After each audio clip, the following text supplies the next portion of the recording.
What's up guys, welcome back. One of the most common questions I get when I'm out and about is what is my favorite thing to cook and my favorite thing to eat?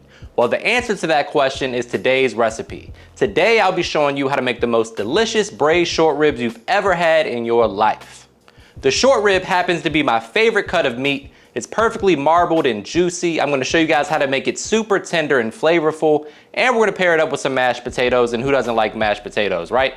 But before we get into the recipe, please take a quick second to subscribe to the channel. Make sure you hit that bell to enable notifications as well.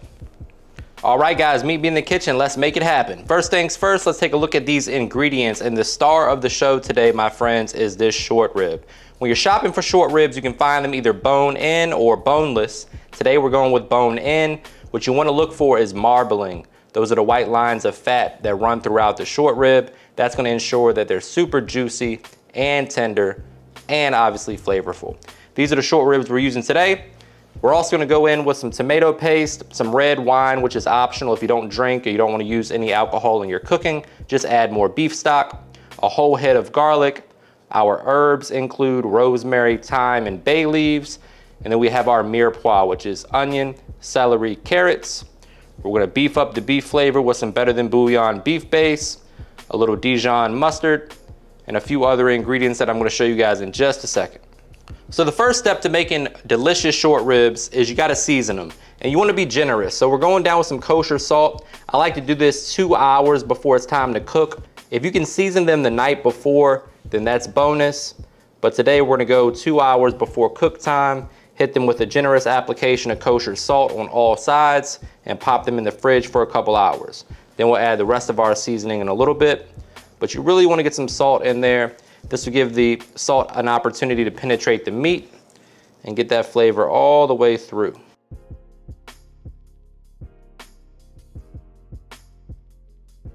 All right, so after a few hours of being salted in the fridge, we went ahead and pulled the short ribs out, allowed them to come up to room temperature for a few minutes. Now we got our skillet nice and hot. I'm going in with 2 tablespoons of avocado oil, and it's time to sear these short ribs. Very important step, guys. You always want to sear your meat before you braise it. That way it gets some color, some texture, and some flavor. So at this point, I'm going to go ahead and lay in the short ribs, press them down to make sure they're making maximum surface area contact with that skillet. And do this in batches. You don't want to overcrowd your skillet. I'm going to do mine 4 at a time.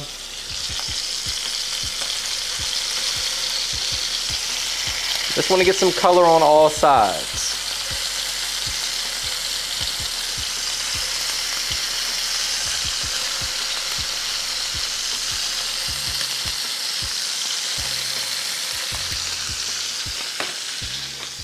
All right, so I like to sear my short ribs on all sides to really get some good color and texture.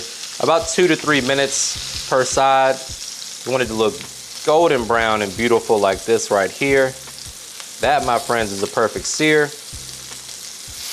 Excuse the rhyming, I can't help it. So really, we're just gonna repeat this process for all of our short ribs until they all have some nice color. And then we'll add our mirepoix to the skillet. Now you'll notice earlier we only added salt to the short ribs, and the reason for that is all of the other spices that we'll have in our seasoning will burn up in this hot oil. The salt will ensure that our oil doesn't burn too quickly. We're gonna add plenty of seasoning and flavor to our braising liquid, so just salt for the short ribs for now.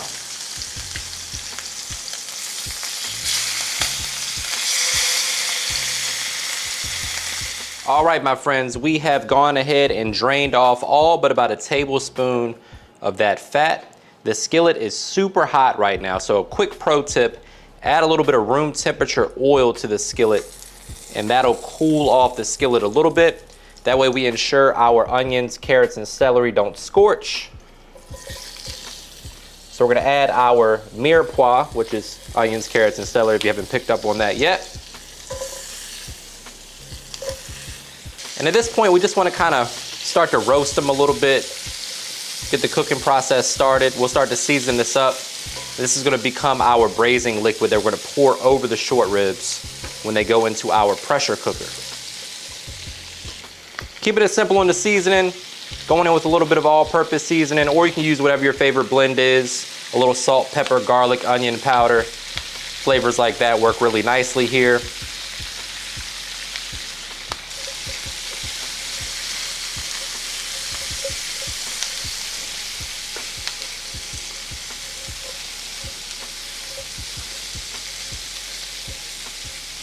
All right, so once your vegetables start to get some color, we're going in with the rest of our ingredients. 2 heaping tablespoons of tomato paste, followed by 1 heaping tablespoon of Dijon mustard. Any brand will work. And then we're going in with a teaspoon or so of Better Than Bouillon beef base. Concentrated beef flavor, pretty high in sodium, so go light with it. You don't have to get crazy here. They do sell a low sodium or reduced sodium version of this for my folks that are trying to watch the blood pressure. And we just want to work that in. Then we'll deglaze with our red wine. For my folks out there that don't fool with alcohol, you can go in with a little bit of additional beef stock. Quick reminder, guys, that all the specific measurements and ingredients for this recipe can be found in the description box below, so don't forget to check that out. Right now, your house is gonna be smelling absolutely amazing. Let me know in the comments what your favorite comfort food is. Mine is definitely braised short ribs. It's in the top 3 for me. I think arguably it's my favorite food of all time, if I'm being honest. All right, so once we have the tomato paste, the Dijon mustard, the beef base, all of that good stuff in there and coated on those vegetables, we're gonna deglaze our skillet with 2 cups of red wine. I like to use a cabernet or a merlot, something like that. Don't use anything super expensive here. For those of you, again, that don't drink, 2 cups of beef broth. We're just gonna bring that up to a simmer, scrape the edges and the bottom, and we'll pour this over our short ribs in the pressure cooker. All right, my friends, as you can see, we have our beautifully seared short ribs loaded up into our pressure cooker. We have our braising liquid ready to go. Now we're gonna add our aromatics. So I'm going in with a whole head of garlic. No need to remove the skin, we're not gonna eat that anyway. 2 bay leaves, some rosemary and thyme, and then we're gonna add that braising liquid right on top. The way I like to do it is to spoon in some of the veggies and then pour the rest of the liquid in there. That way you don't get a bunch of splatter all over the place. You guys know I'm always trying to save you some cleanup. Man, this smells good.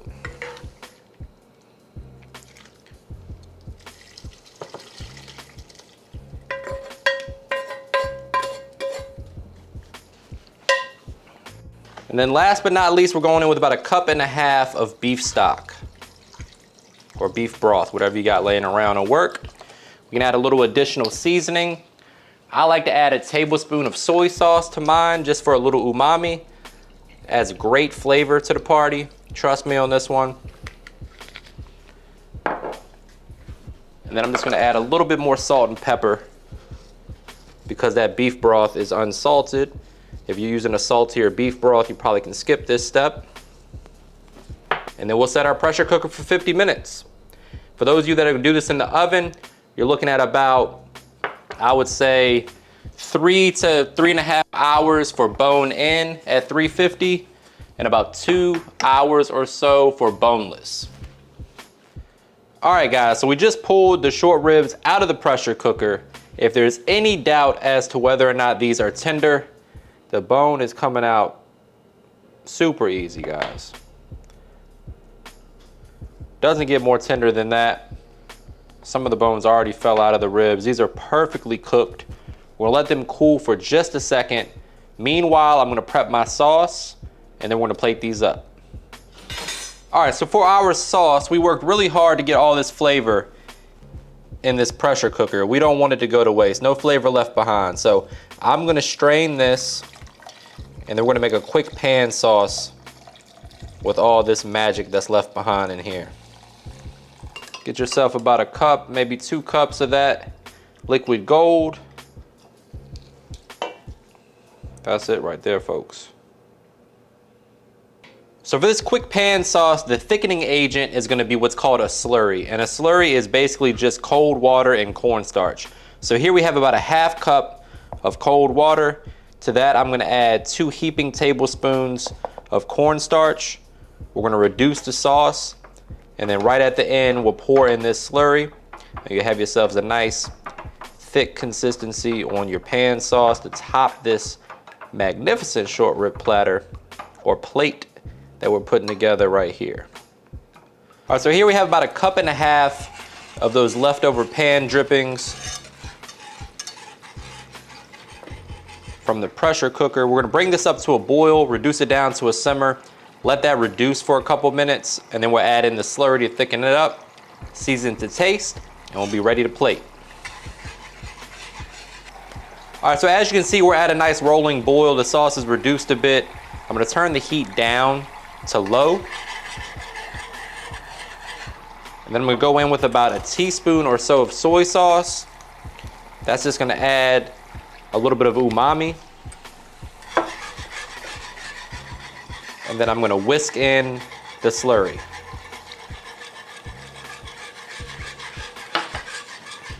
And you'll start to notice that the sauce will thicken up beautifully. Once it's thick enough to coat the back of a spoon, you're good to go.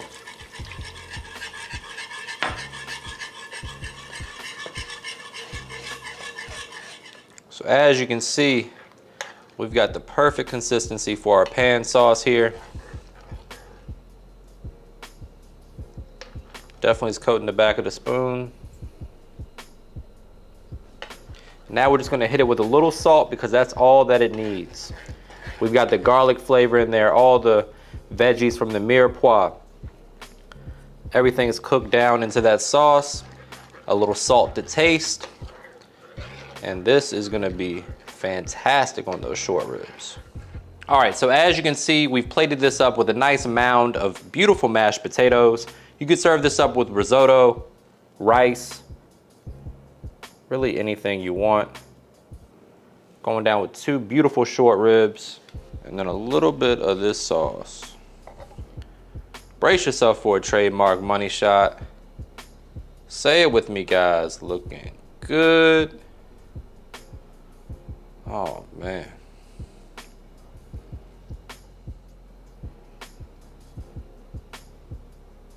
Now we're gonna garnish this up with some fresh chopped chive. You can use a little parsley if you want to, just for a pop of color.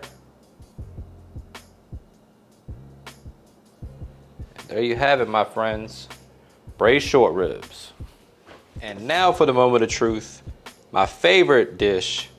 But before we get into it, please take a quick second to subscribe to the channel. Make sure you hit that bell to enable notifications as well. All right, the knife's really just for show, guys. I can cut this with a spoon. Look at that. Oh man. A little mash, a little short rib. A little mash, a little short rib. Just the way the good Lord intended. Here goes nothing.